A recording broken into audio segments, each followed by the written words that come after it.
जोपर्यंत नवीन हेल्मेट येत नाही तोपर्यंत मी ह्याला यूज करणार. आणि आत्ता काय आहे, गरमी चालू झाली आहे, कडक ऊन आहे बाहेर, त्यामुळे आता हे वायझर मी आता त्याला लावणार आहे ब्लॅकवालं.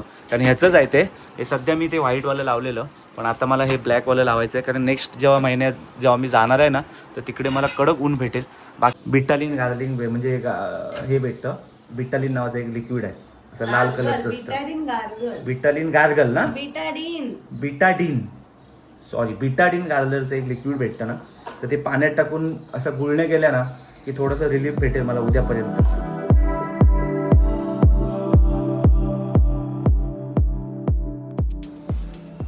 ॲक्च्युली मी व्हिडिओनं अपलोड केला ना की मी नेहमी ना मोठ्या स्क्रीनवर माझा व्हिडिओ स्वतः बघतो. कारण का माहीत आहे, इथे आपल्याला एक अंदाज येतो की आपला गोप्रो अँगल कसा आहे, मोठ्या स्क्रीनवर आपले व्हिडिओ कसे दिसतात हे आपल्याला कळतात. त्यामुळे मी सगळ्यांना सजेस्ट करेन, मोठो ब्लॉगर जे आहेत नवीनवाले, अपलोड केल्यानंतर नक्की हा अशा मोठ्या स्क्रीनवर बघा तुमचा स्वतःचा व्हिडिओ. आपल्याला एक अंदाज येतो आणि पुढे आपण काय त्याच्यामध्ये काय चूक असेल तर आपण त्याच्यामध्ये सुधारणा करू शकतो. मित्रांनो, संध्याकाळचे ना 5:40 झाले. नमस्कार मित्रांनो, मी सिद्धेश संतोष गोसावी. खूप खूप स्वागत आहे आपल्या वॉन्डर विथ सिद्धेश यूट्यूब चॅनलमध्ये. मित्रांनो, खूप दिवसानंतर गावावरून आल्यानंतर आता शांत आहे, सध्या कुठेच नाही. 1 महिना बरोबर कुठेच जायचं नाही, जरा आराम रिलॅक्स. पुढच्या महिन्यात बघू कुठे जायचं आहे ते, पुढच्या महिन्यात ठरवायचं आहे. विचार आहे जायचं आहे ज्या ठिकाणी, तिकडे मी कधी गेलो नाही अजून. ते मी आणि माझे मित्र असा प्लॅन करतोय, पण माहीत नाही. मला वाटतं एक 1000-1500 किलोमीटरची राईड आहे, तर ती पुढे बघू. आता हम्पीवरनं जाऊन आल्यानंतर एकदम फुल रिलॅक्स होतो, कुठेच गेलो नाही. गावावरनं फक्त लग्नाला 2 दिवसासाठी जाऊन आलो, त्याच्यानंतर कुठेच नाही. आराम रिलॅक्स मस्तपैकी. आणि बरेचसे काही गोष्टी इकडे तिकडे पडलेले ते आत्ताच सगळं मी 2 दिवसापूर्वी सगळं व्यवस्थित करून ठेवलं. आपले रायडिंग जॅकेट वगैरे सगळं वॉश करून ठेवलं आहे.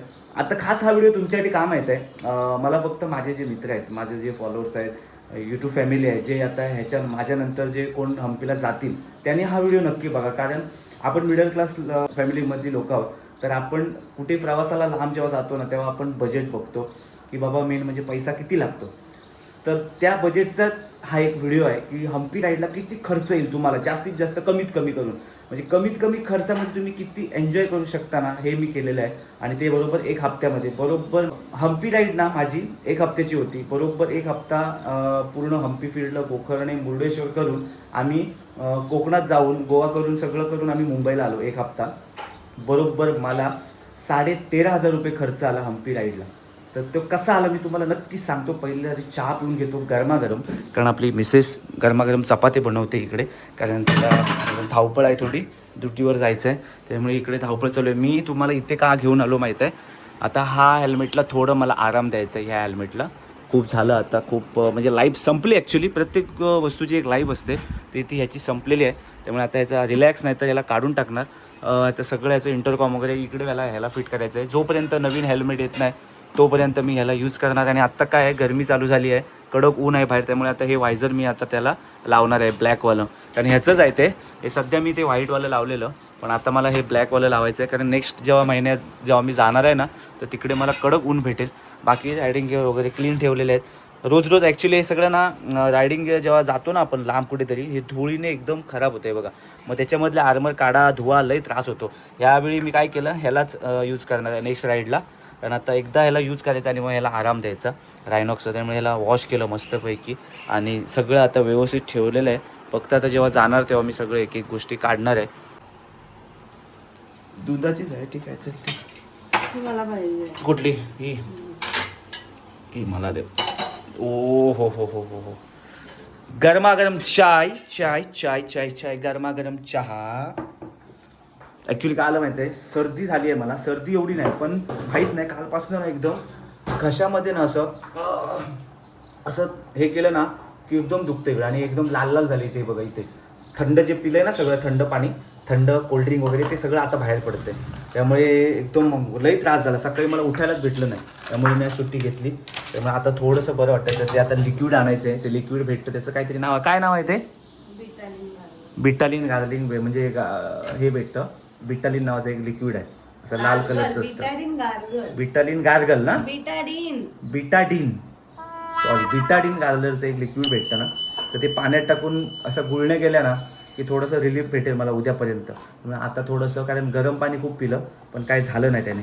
मग आता गरमागरम चपाती आणि चहा पिऊ झाला मस्तपैकी. त्यानंतर मी तुम्हाला सांगतो की हम्पी राईडचे बजेट.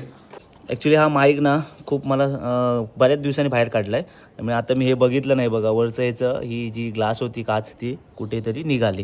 त्यामुळे आता ह्याच्यामध्ये ठेवतो पहिला, नाही तर हे पण कुठेतरी पडून जाईल, तर भेटणार नाही परत. आता ह्याचं एक ना, हे बघा ह्याचं हे वालं, हे बघा हे वालं कुठेतरी पडलं इकडे खाली, ते मला आता शोधलं पाहिजे परत. त्यामुळे सध्या हे असू दे इथे, हे असं असू दे, इकडे असू दे, बस. ऐका मस्तपैकी संध्याकाळ झालेली आहे. जाळी लावल्यामुळे ना तुम्हाला बाहेरचं प्रॉपर दिसत नाही, कारण बाकी आता खाली ना आमचं काम चालू आहे इकडे. हे बघा सोसायटीचं काम चालू आहे. बाईक पण खूप दिवसापासून उभी आहे. हे बघा हे ऑइल आणले तसं ठेवलं, हे सगळं क्लीन करायचं आहे, साफ करायचं मला एक दिवशी. हे बघा हाय क्लीन आहे, असं काही नाही त्याच्यामध्ये जास्त. हा बघा हा पाईप गाडी धुवायचं ते छोटंवालं मशीन घेऊन आलो आहे, त्याचा पाईप इकडे पडला आहे खाली. हम्पी राईडच्या खूप आठवणी आहेत, आणि आठवणी म्हणजे एवढ्या आठवणी आहेत की ते लाईफ टाईम राहणार आहेत. आणि अशा मित्रांसोबत जेव्हा राईडला आपण जातो ना, ते आठवणी कायमस्वरूपी जातात. तर सगळ्यात महत्त्वाचं म्हणजे मला जस्ट आता हे बॅग जेव्हा खोलले सगळे तेव्हा मला भेटलं हे गिफ्ट. आम्हाला किचन मंदारने दिलेलं, म्हणजे राईडच्या एंडिंगला आम्हाला सगळ्यांना असं किचन दिलेलं. आणि हे किचन म्हणजे बाईकच्या हिशोबाने त्यांनी सगळ्यांना दिलेलं आहे. माझी KTMची बाईक आहे, त्यामुळे मला KTMचं असं किचन दिलं. खूप छान आणि खूप खूप थँक्यू मंदार तुला. त्यावेळी मंदार बिंदार हे असे असले ना, अशी मंडळी असली की राईडरला आणि प्रवासाला खूप मजा येते, धमाल येते. आणि खूप मजा केलेली. ग्रुपसोबत राईड करायला खूप मजा येते. हे काही बोला, सोलो राईड ही सोलो राईड आहे. काही लोकांना सोलो राईड आवडते, काही लोकांना ग्रुपसोबत आवडतं. सोलो राईड ही सोलो राईडच्या हिशोबाने, पण ग्रुपसोबत जेव्हा आपण जातो ना तेव्हा खूप धमाल मजा येते. आणि लॉंग जेव्हा राईड असते, लॉंग जेव्हा डिस्टन्स असतं, जेव्हा लांबच्या ठिकाणी आपण दुसऱ्याच्या राज्यात जातो, तेव्हा शक्यतो आपण सोलो राईड न केलेली चांगली असते, कोणीतरी सोबत पाहिजे. पण हम्पी राईडला धमाल आलेली. पण सगळ्यात महत्त्वाचं मी तुम्हाला सांगतो की मी खूप म्हणजे मी शिकलो त्याच्यामध्ये. हम्पी राईडला गेल्यानंतर हम्पीला जर तुम्हाला जायचं असेल तर बरोबर 1 हप्ता हम्पीला पाहिजे, तरच तुम्ही सगळं कव्हर करू शकता. हम्पी आणि बदामी, आम्ही ॲक्च्युली बदामी मिस केलं, बदामी केलं पाहिजे होतं. पण काय होतं, आमचं प्लॅन तसं एवढं प्रॉपर नव्हतं. आम्ही खूप धावपळीत सगळं केलेलं, कारण आमच्या एकतर सुट्ट्या कमी होत्या. आणि त्या कमी सुट्ट्यामध्ये आम्हाला सगळं म्हणजे आम्हाला त्या कमी सुट्ट्यामध्ये आम्हाला सगळं कव्हर करायचं होतं. त्यामुळे बऱ्यापैकी आम्ही कव्हर केलं. पहिला दिवस हम्पीला थोडासा आम्हाला एकदम म्हणजे त्रासदायक गेला, कारण आदल्या दिवशी कंटिन्यू 713 किलोमीटर आम्ही रनिंग केलं. आणि म्हणजे आम्ही पहिल्या दिवशीमध्येच आम्ही पोचलो हम्पीला, कुठे थांबलो नाही. त्यामुळे आम्हाला 10-10:30 रात्री वाजले तिकडे. आमचे जे हॉटेल स्टे होते ना ते आमचे खूप सुंदर आणि आम्हाला प्रॉपर भेटले आणि खूप स्वच्छ आणि क्लीन होते. पहिल्यांदाच असे आम्हाला प्रॉपर्टी भेटल्या. त्यामुळे मी सजेस्ट करेन की जेव्हा तुम्ही कुठे दुसऱ्या राज्यात जाता ना, तर फूड क्वालिटी आपल्याला माहीत नसते, पण आपल्या जी राहायची सोय असते ती फक्त प्रॉपर पाहिजे, बस. बाकी काय तुम्ही काय पण खाऊन राहू शकता. आता बजेटचा हिशोब तुम्ही पकडलात, आता आम्ही 7 लोक होतो, तर 7 लोकांमध्ये आम्ही हम्पीला एक असं बंगलो टाईप तिकडे असतात, बंगलो टाईप बिल्डिंग आहे, तर तिकडे आम्ही बुक केलेलं. दोन रूम होते आमच्या. तर आम्ही ते बऱ्यापैकी 16,000 रुपयामध्ये आम्हाला भेटलेलं 3 नाईटसाठी. तर माझा खर्च मी तुम्हाला सांगतो पर पर्सन किती आला. सगळ्यात खर्च तुमचे पैसे कुठे वाचतात, जर तुमची बाईक प्रॉपर जर चांगलं मायलेज असेल, जबरदस्त म्हणजे जास्तीत जास्त 40-45 जर मायलेज देत असेल, तर तुमचे बरेचसे पैसे वाचतात पेट्रोलमध्ये.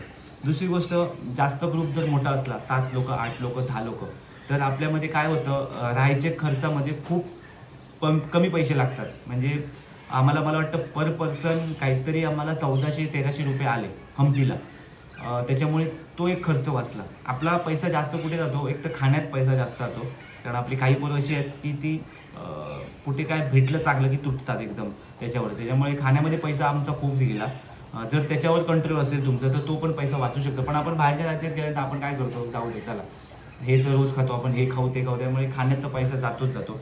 पण जास्तीत जास्त पैसा तुमचा इकडे वाचतो जर तुम्ही प्रॉपर्टी जर बुक करत असाल, तर जेवढी स्वस्त आणि मस्त जर प्रॉपर्टी असेल तर त्याच्यामध्ये पैसे वाचतील. उगाच हायफाय प्रॉपर्टी बुक करून आपण दिवसभर फिरतो आणि रात्री फक्त झोपायला रूममध्ये जातो, तर ते पैसे वाचू शकतात.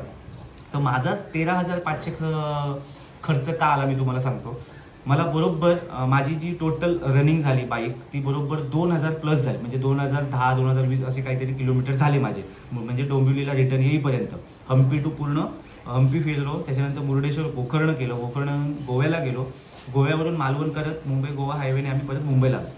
टोटल किलोमीटर 2000 प्लस झाले. तर बरोबर आम्ही जेव्हा मायलेज लास्टला काढलं तर माझ्या मायलेजच्या हिशोबाने मला बरोबर 5400 रुपयाचं पेट्रोल लागलं टोटल. तर तो माझा खर्च बजेटमध्ये म्हणजे आटोक्यात होता. मला जेवढं पाहिजे तेवढं मायलेज भेटलेलं मस्तपैकी. बऱ्याच लोकांना पेट्रोलला 8000 गेले, काही लोकांना 6000 लागले, काही लोकांना 9000 लागले. आणि जसं हाय सी सी बाईक होत्या तर त्यांना पेट्रोलला पैसे जास्त लागले.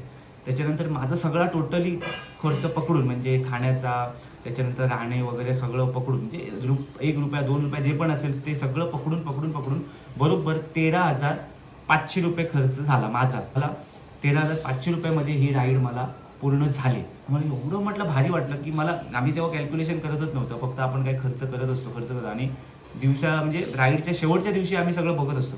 अरे आता इथे किती झाले. तर ते आम्ही सगळं बघत असताना माझा टोटल खर्च 13,500 झाला. तर मला आता असं वाटतं की जी मला लडाख राईड करायची आहे, लडाख राईडला बरेच लोक सांगतात 50-60 हजार लागतात, 50-60 हजार लागतात. तर मला तर असं वाटतं की आपल्यावर आहे, आपण खर्च कसा करायचा त्याच्यावर आहे. जर तुम्ही अनाठाईचे पैसे वेस्ट करत असाल तर खर्च येणारच आहे. जर तुम्ही प्रॉपर जर खर्च करून प्रॉपर प्लॅन करून जर जात असाल लडाखला तर तुम्हाला मला वाटतं तर 50-60 हजार रुपयाची गरजच नाही. जर तुमची बाईक मायलेज चांगली देत असेल तर. हां, हाय सी सी जे बाईक असतात त्यांचं ठीक आहे, त्यांना तर पेट्रोल एवढंच लागेल की ज्याला आपल्याला तो खर्च सगळा होईल एवढ्या पेट्रोलमध्ये. तर मला तर वाटतं माझा जो प्लॅन असा आहे यावर्षी जो जूनमध्ये लडाखचा, तर मी आतापासूनच चालू केलं आहे प्लॅनिंग. सगळं जे पण आहे सेविंग वगैरे सगळं चालू आहे. पण शक्यतो मी पकडून चालू आहे की 35-40 हजारामध्ये माझं झालं पाहिजे असं माझं एक मी टार्गेट ठेवलं आहे. 40 हजारापर्यंत मी रिटर्न आलो पाहिजे. पण माझं स्वप्न हे आहे माझं आणि माझ्या मित्रांचं की मी एवढी वर्ष का थांबलोय लडाखला जायचं की मला माझी बाईक माझ्या घरातून घेऊन जायचं. इथून डायरेक्ट बाय रोड लडाखला जायचं आणि रिटर्न येताना पण बाय रोड इथे यायचं. त्यासाठी मी एवढी वर्ष थांबलोय. तर मला वाटतं 2026मध्ये माझं स्वप्न हे पूर्ण होईल असं वाटतंय. म्हणजे त्या वाटेवर आलेलं आहे. बघू, तुमचा सपोर्ट, तुमचा आशीर्वाद पाहिजे. जसे पाहिजे तसे माझे हम्पीचे व्हिडिओ चालले नाही आहेत. माहीत नाही काय प्रॉब्लेम झाला आहे. पण बघा, कोणी बघितलं नसेल तर अजून पूर्ण सिरीज बघा, तुम्हाला धमाल येईल, मजा येईल. एकदम जे पाहिजे तेवढंच मी व्हिडिओमध्ये दाखवलेलं आहे. आणि हम्पी राईडला जात असाल तर हे नक्की करा. दुसरी गोष्ट, हम्पीला जायचं असेल तुम्हाला तर हम्पीला गेल्यावर ना गाईड घ्या. कारण गाईड तुम्हाला लागतो तिकडे. कारण हम्पीला इतिहास खूप दडलेला आहे. जसं आपला महाराष्ट्रात महाराजांचा इतिहास आहे, बऱ्यापैकी आपल्याला माहीत आहे महाराजांचा इतिहास. तसाच एक काही तो राजा होता तिकडचा, त्या राजाचा खूप मोठा इतिहास आहे. आणि 1415 मधला हा इतिहास आहे हम्पीचा. आणि जसं आपले महाराजांचे किल्ले आहेत तसेच तिकडचे ते राजवाडे होते, सभागृह मोठे मोठे उद्ध्वस्त झालेले आहेत. आणि पूर्ण फुल दगडी आहेत तिकडे. आणि म्हणजे वेगवेगळ्या प्रकारचे दगडी आहेत. माहीत नाही तिकडचा काय विषय आहे. मारुतीरायाचं जन्मस्थान पण आहे. त्यामुळे ते खूप त्याच्यासाठी प्रसिद्ध आहे हम्पी. त्यामुळे हम्पीला गेल्यानंतर जर प्रॉपर तुम्हाला नॉलेज पाहिजे तिकडचं तर मी तर बोलतो गाईड घ्या. गाईड पाहिजे. कारण जर तुम्ही 7-8 लोक असाल तर त्यामध्ये एक गाईड घ्या. गाईड तुम्हाला प्रॉपर तुम्हाला नॉलेज देईल त्याचं. आम्ही हेच चुकलं की आम्ही गाईड नाही घेतलं. आम्ही फक्त फिरलो बस, बाकी काय नाही. जेवढं पाहिजे तेवढं जिकडे लोकल आम्हाला जे माणसं भेटली तिकडून आम्ही नॉलेज बरेचसं घेतलं. दुसरी गोष्ट ना, हम्पीला मी बघितलं, हम्पीला बाकी कर्नाटकचे रोड एक नंबर आहेत, सुसाट रोड आहेत. म्हणजे रोडबद्दल प्रश्नच नाही. फक्त तिकडे हा एक प्रॉब्लेम आहे, फूड क्वालिटी मला आवडली नाही. हम्पीची फूड क्वालिटी एवढी छान नाही. आम्ही जेव्हा गोकर्णमध्ये आलो तेव्हा ओके वाटलं मला. तेव्हा मी बऱ्यापैकी आम्ही खाल्लं मस्त मच्छी बिच्छी जे पण असेल, व्हेज वगैरे नाश्ता चांगला भेटला. पण हम्पीला जेवढं पाहिजे तेवढं नाही आहे. हम्पीला खूप प्रॉब्लेम आहे जेवणाचा, नाश्त्याचा. आणि कुठे पण जा, फक्त मला वाटतं हम्पी जिकडे आम्ही राहिलो होतो तिकडे एकच काहीतरी असं एक हॉटेल आहे, ते फक्त तिकडे चांगलं भेटतं. पण तिकडे खूप प्रॉब्लेम असा आहे, 9:30 वाजले की सगळं बंद. मग तुम्हाला काहीच नाही भेटणार. जास्तीत जास्त 10 वाजेपर्यंत हॉटेल उघडी असतात. नंतर तुम्ही बाहेर मार्केटमध्ये जाल तर काहीच भेटत नाही, काहीच नाही. तो एक खूप मोठा प्रॉब्लेम आहे. बाकी तर राईडला खूप मजा आली, धमाल आली. तर हम्पीला जायचं असेल तर तुम्ही हे प्लॅन करा की आम्ही जिकडे मी बुक केली ती मला खूप छान होती, आवडली. आणि मराठी मूवी हम्पी आहे, त्या हम्पीची शूट पण त्या होमस्टेमध्ये झालेली आहे, ज्याकडे आम्ही थांबलेलो तिकडे. तर तुम्हाला हा नंबर पण देतो त्यांचा, या कॉन्टॅक्ट नंबरवर तुम्ही जाऊ शकता हम्पीला. सुंदर प्रॉपर्टी आहे, मला तर खूप आवडलेली. तर तुम्ही हा कॉन्टॅक्ट करून तुम्ही जाऊ शकता. बाकी तर धमाल आली. आता पुढच्या राईडची तयारी जोरदार करायची आहे. आणि दुसरी गोष्ट, ती राईड झाल्यानंतर आपल्याला डायरेक्ट शांत बसायचं, कारण डायरेक्ट आता मोठी राईड आपली आहे लडाखची. त्यामुळे ती थोडीशी अवाढव्य खर्च होणार आहे. त्यामुळे आतापासूनच थोडंसं शांत बसायचं आहे. आणि जो पण काही धमाल करायची, खर्च करायचा, तो सगळा लडाख राईडला. त्यामुळे आता हा व्हिडिओ इथे संपवतो. कोणी अजून पण हम्पीचे व्हिडिओ बघितले नसतील तर नक्की मागे जाऊन एकदा व्हिडिओ बघा, तुम्हाला नक्की आवडतील. चला परत भेटू लवकरच नवीन व्हिडिओमध्ये. तोपर्यंत टाटा, बाय बाय.